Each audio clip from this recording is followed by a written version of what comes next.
Chronique des 7 couronnes, la disparition d'Elissa. Avant de parler d'Elissa, il est important de s'attarder quelque peu sur une personne importante, Rhaena Targaryen. Rhaena, fille d'Aenys Ier, avait toujours eu un fort caractère et des habitudes étranges. Elle avait en effet, pour passe-temps, de choisir des personnes à protéger parmi certaines qu'elle rencontrait. L'une de ces protégées deviendra sa préférée, pour un temps tout du moins. Rhaena finira par vivre une période à Pendragon où Elissa et elle passeront beaucoup de temps ensemble. Rhaena allait connaître finalement le début de ses soucis à Pendragon.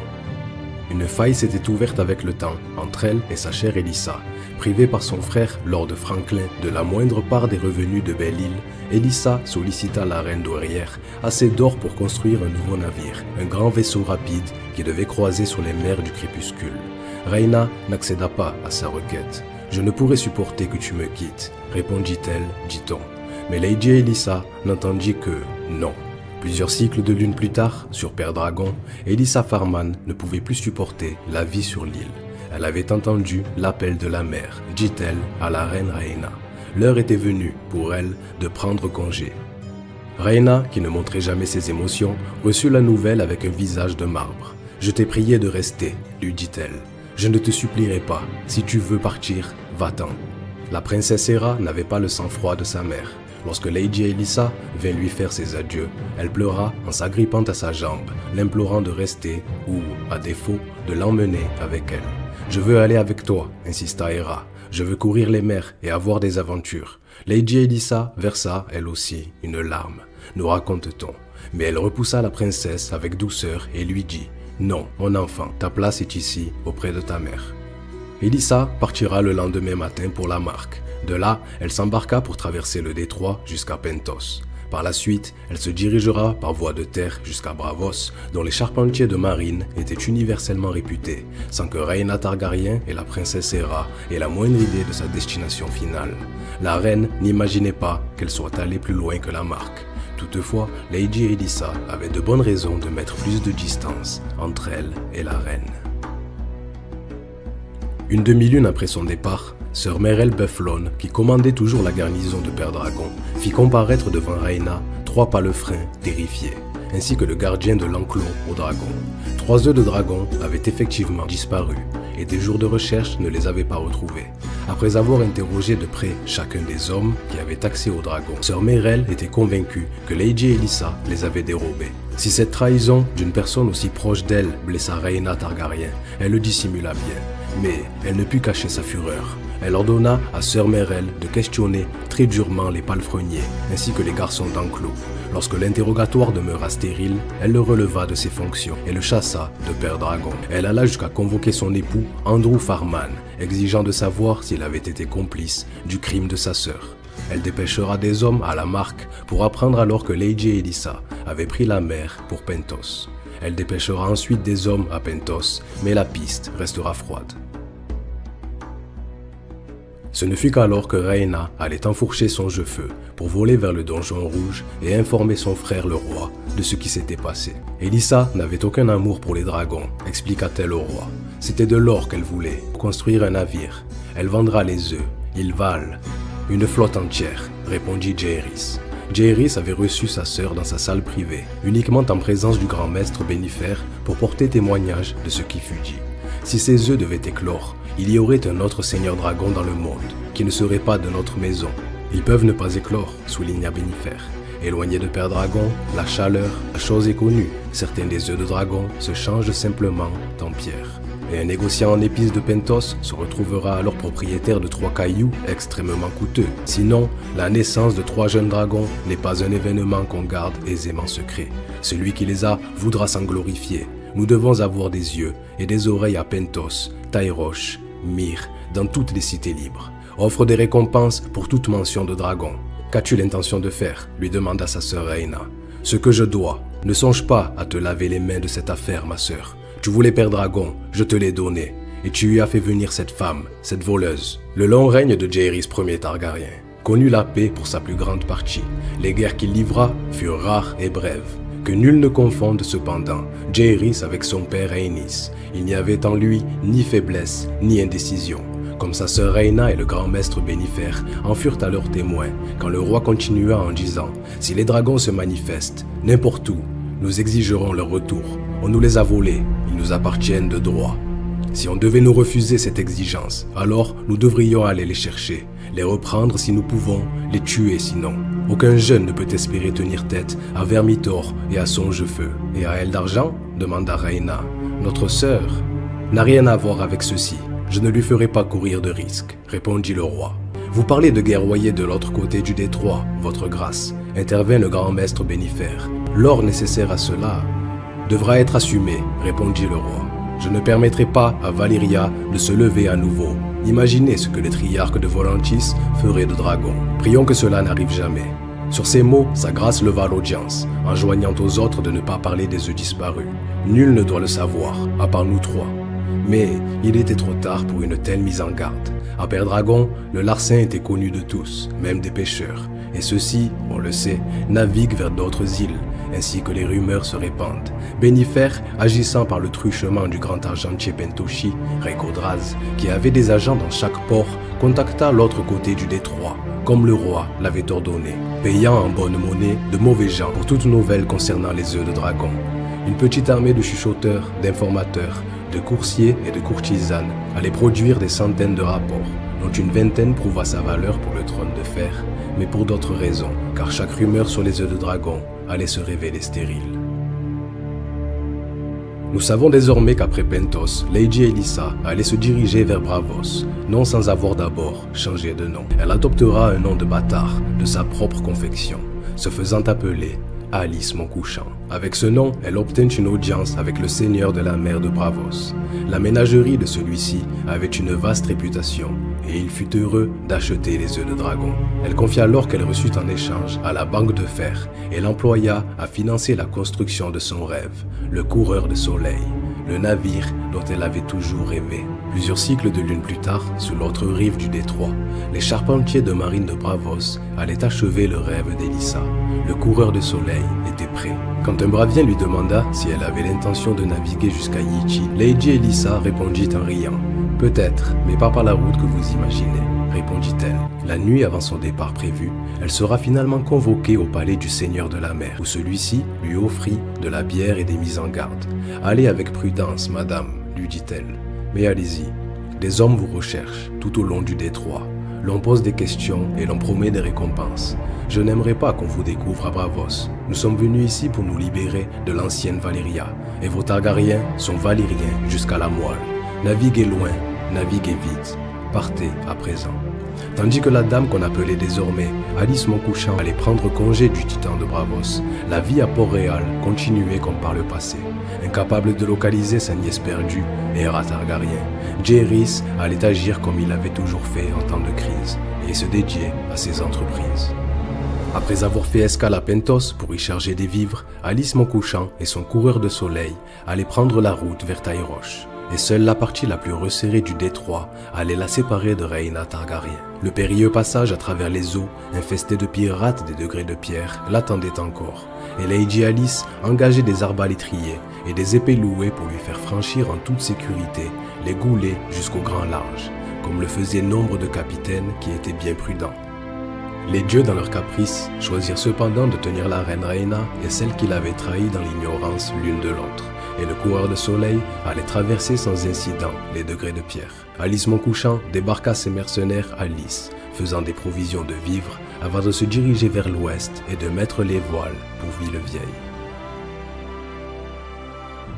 Tandis qu'un grand incendie était en train de ravager les terres disputées, à Villevieille, Alice Montcouchant arriva. Elle ne pensait qu'à son rêve. Elle gardait les yeux rivés sur l'autre horizon, sur les mers occidentales battues par les tempêtes. Son coureur de soleil avait atteint le port au dernier jour de l'automne. Pourtant, il s'attardait encore à quai, tandis que Lady Alice cherchait un équipage pour le piloter. Elle se proposait de faire ce que n'avait osé tenter auparavant qu'une poignée des plus audacieux marins, naviguer au-delà du couchant en quête de terre que nul n'imaginait. Et elle ne voulait pas à bord d'hommes qui pourraient perdre courage, se mutiner contre elle et la contraindre à faire demi-tour.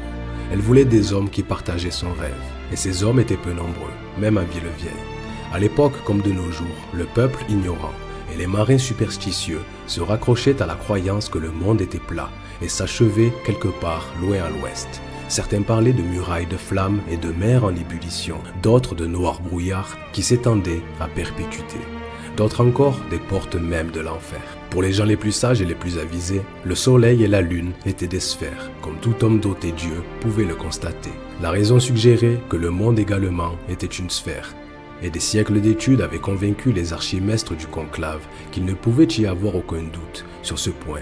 Les seigneurs dragons des possessions de Valyria le croyaient aussi, ainsi que les sages de nombreux pays lointains, de Kars à Yichi jusqu'à l'île de Leng. Elissa pensait que le monde est bien plus étrange que les maîtres ne l'imaginent. Elle ne partageait pas les rêves de marchands d'atteindre Ultos et Achai par une navigation vers l'ouest. Elle avait une vision plus audacieuse. Entre Westeros et les côtes extrêmes orientales d'Essos et d'Ultos, croyait-elle, s'étendaient d'autres terres et d'autres mers qui n'attendaient qu'on les découvre. Un autre Essos, un autre Sotorios, un autre Westeros. Elle n'était pas la première à en avoir rêvé. Des millénaires avant la conquête, quand les rois de l'hiver régnaient encore sur le nord, Brandon le Caréneur avait construit une flotte entière de vaisseaux pour traverser les mers du crépuscule. Il les avait lui-même menés vers l'ouest pour ne jamais revenir. Les mers septentrionales regorgeaient de monstres terrifiants, ou de monstrueux krakens, des dragons de mer et des léviathans immenses comme des îles, nageaient dans de froides eaux grises. Alice Montcouchant n'avait pas l'intention de croiser dans leur sillage. Elle mènerait le coureur de soleil sur une route plus méridionale, à la recherche d'eau chaude et bleue, ainsi que de vents constants qui, croyait-elle, la porteraient de l'autre côté des mers du crépuscule. Mais d'abord, il lui fallait un équipage. Certains se moquèrent d'elle, alors que d'autres allaient la traiter de folle ou la maudire en face. Cependant, une bonne portion de l'or qu'avait versé le seigneur de la mer pour ses œufs de dragon volés reposait en sécurité dans les caves de la banque de fer de Bravos. Et, avec une telle fortune derrière elle, Lady Alice réussit à tenter des marins, en leur offrant 3 fois la paix que proposaient d'autres capitaines. Peu à peu, elle commença à assembler des matelots volontaires. Inévitablement, rumeur de ses efforts vint à l'attention du seigneur de la Grande Tour. Les petits-fils de Lord Donnell, Eustace et Norman, tous deux marins réputés, furent envoyés pour lui poser des questions. En fait, tous deux allaient signer avec elle, jurant à sa mission leur propre vaisseau et équipage. Dès lors, les marins se bousculèrent dans leur hâte afin de rejoindre Alice Montcouchant. Si les Hightower y vont, c'est qu'il y a de l'or à gagner. Le 23e jour de la 3e lune, 56 après la conquête, le coureur de soleil quitta Villevieille, descendant les murmures vers le large en compagnie de la lune d'automne de Sir Norman Hightower et de la Lady Meredith de Sir Eustace Hightower. Ils avaient bien fait de partir à ce moment-là, car les échos d'Alice Montcouchant et de sa quête désespérée d'un équipage avaient enfin atteint Port-Réal, où le roi Jaehaerys perça tout de suite à jour le faux nom de Lady Elissa. Il envoya sur le champ des corbeaux à Lord Donnell, afin de lui ordonner de s'emparer de cette femme et de la faire escorter jusqu'au donjon rouge. Mais les oiseaux arrivèrent trop tard, ou peut-être, comme certains le suggèrent encore aujourd'hui, Donnell le tardif avait-il tardé une fois de plus. Lorsque la nouvelle de son évasion atteignit le donjon rouge, le roi envisagea longuement et intensément de poursuivre lui-même Elissa. Aucun vaisseau ne peut voguer aussi vite qu'un dragon ne vole, raisonnait-il. Peut-être Vermithor allait la localiser, ou les vaisseaux de Lord Hightower. Cette seule idée terrifia la reine Alysanne. Même les dragons ne peuvent voler pour l'éternité, fit-elle valoir. Et les cartes existantes des mers du crépuscule ne montraient qu'aucune île ni récif n'existait pour se poser. Le grand maître Bénifer et Septombars acquiescèrent et, devant leur opposition, sa grâce écarta de mauvais gré cette idée. Le 13e jour de la 4e lune de 56 parut dans une aube froide et grise, avec des rafales de vent soufflant de l'est. Les chroniques de la cour nous apprennent que le roi Jaehaerys Ier déjeuna avec un délégué de la banque de fer de Bravos. La rencontre ne fut pas de tout repos. Elissa était encore très présente dans l'esprit du roi, et il avait l'assurance que son coureur de soleil avait été construit à Bravos. Sa grâce demanda à savoir si la banque de fer avait financé la mise en œuvre du navire, et si elle avait la moindre connaissance des œufs de dragon volés. Le banquier, pour sa part, nia absolument tout. Au 7e jour de la 59e année après la conquête, un navire en piteux état remonta péniblement le murmure jusqu'au port de Villevieille. Ses voiles étaient déchirées, rapiécées et tachées de sel, sa peinture fanée et écaillée. C'était la Lady Meredith, vue pour la dernière fois au départ de Villevieille, presque 3 ans plus tôt, projetant de traverser les mers du crépuscule. quand son équipage se prépara à débarquer, une foule de marchands, de débardeurs, de capitaines, de marins et de voleurs demeurèrent bouche bée, choqués. Sur 10 des hommes qui descendaient à terre, 9 étaient noirs ou bruns. La Lady Meredith avait-elle bel et bien traversé les mers du crépuscule? Les peuplades des terres fabuleuses de l'Ouest avaient-elles toute la peau aussi sombre que les Iliens?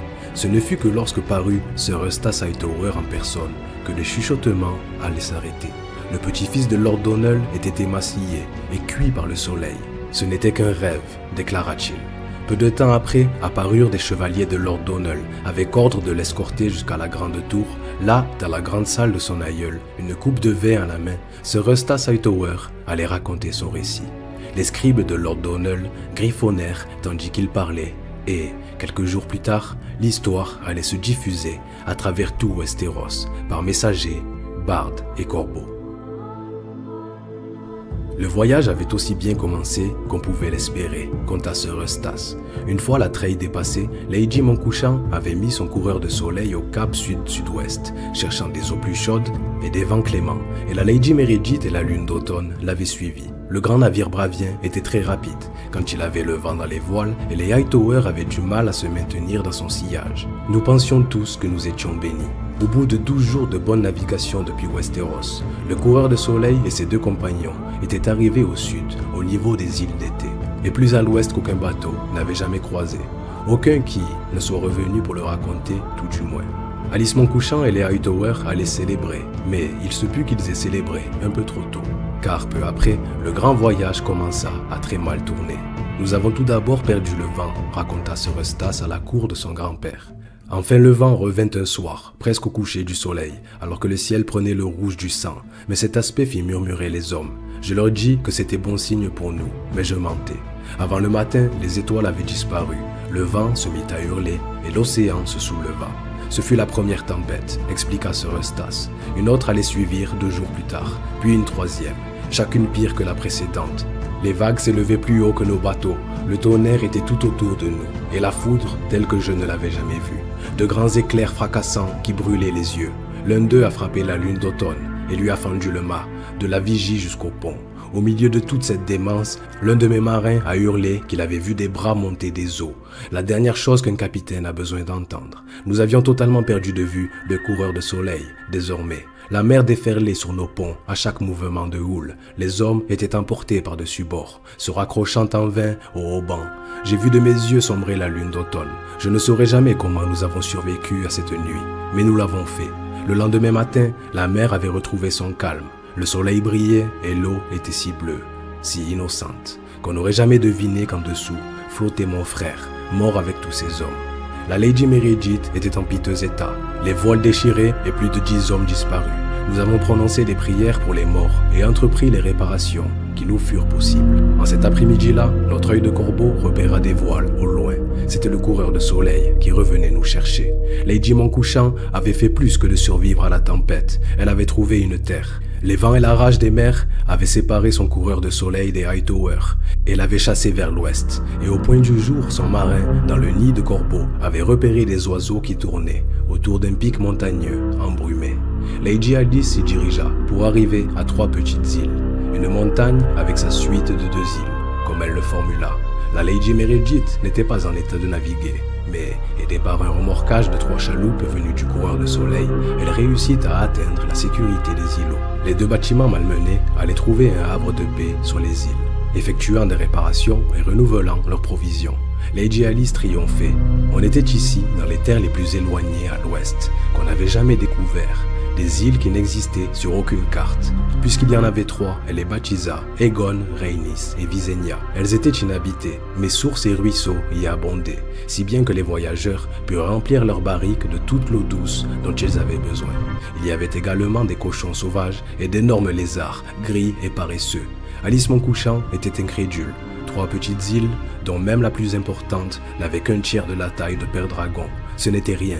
Les véritables merveilles s'étendaient plus à l'ouest. Il pouvait y avoir un autre Essos, juste au-delà de l'horizon.